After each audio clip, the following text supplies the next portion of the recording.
Study buddies, how are you all? I hope you are doing great. इस video में हम लोग plasma membrane के बारे में डिटेल में पढ़ेंगे। ओके, सो प्लाज्मा मेम्ब्रेन होता है मोस्ट एनिमल्स और प्लांट सेल, जो अधिकतर जितनी भी एनिमल्स यानी जानवरों की और प्लांट्स की कोशिका होती है, हैविंग आउटर कवरिंग, उनका आउटर कवरिंग होता है जिसको प्लाज्मा मेम्ब्रेन कहते हैं, सेल मेम्ब्रेन कहते हैं।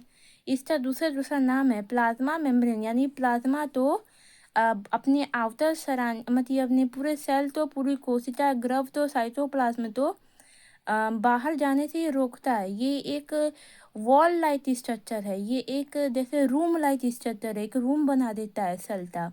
ओके, इसको सेल मेम्ब्रेन भी कहते हैं। एंड प्लाज्मा लेमिना, इसको प्लाज्मा लेमिना भी कहते हैं। Term cell membrane was proposed by, दो टर्म है सेल मेम्ब्रेन था, वो किसके द्वारा दिया गया था? सो नेगली एंड ग्रेमर 1855 में, इन दोनों के द्वारा दिया गया था। फिर टर्म है प्लाज्मा लेमिला, जो प्लाज्मा लेमिला टर्म है वो इंट्रोड्यूस किया गया था सेफ्रिज के द्वारा इन 1928 में। फिर बाद में T.Q. प्लोवर इन 1931 में। ओके, और प्लाज्मा मेम्ब्रेन वो एक लिविंग होता है, यानी जीवित होता है, अल्ट्रा थिन, बहुत ज़्यादा पतला होता है, इलास्टिक पोर्स यानी बहुत इलास्टिक होता है, बहुत ही फ्लेक्सिबल होता है, और पोर्स यानी इसमें छोटे छोटे छेद पाए जाते हैं, छिद्र पाए जाते हैं।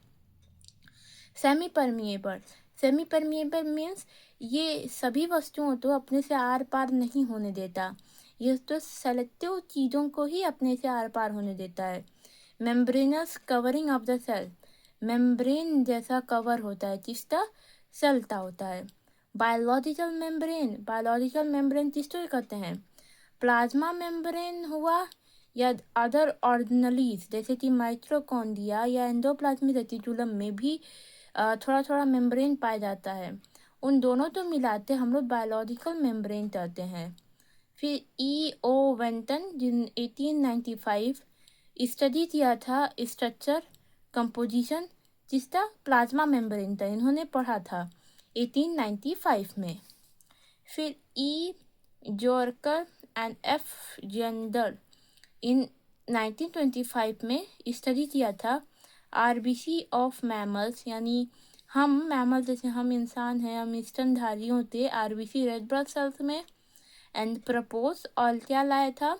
Cell membrane is formed of biomolecular layer of lipid sheet. Cell membrane किससे बना है? बायोमोलिक्यूल लेयर से, किससे? लिपिड शीट से। अब उसके बाद है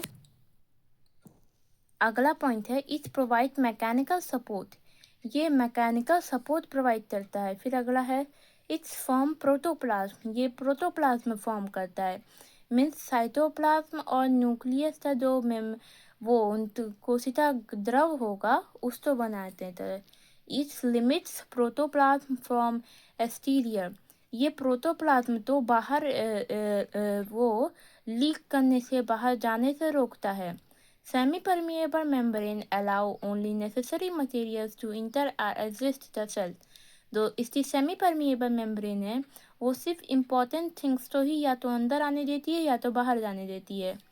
फिर अगला है having two layer of protein, इसमें दो लेयर होती है प्रोटीन की, एंड मिडिल लेयर होती है लिपिड की।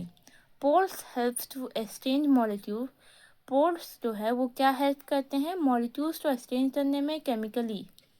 प्लाज्मा मेम्ब्रेन इज कंपोज्ड, और प्लाज्मा मेम्ब्रेन जिससे मिलकर बनता है double layer of phospholipid, double layer जिसकी फॉस्फोलिपिड थी, प्रेस्ड और सैंडविच बिटवीन, जिसको सैंडविच किया गया है दो मोनोमोलिक्यूल्स लेयर ऑफ स्ट्रोमेटिक प्रोटीन, दो लेयर ऑफ प्रोटीन के बीच में एक डबल लेयर है लिपिड की।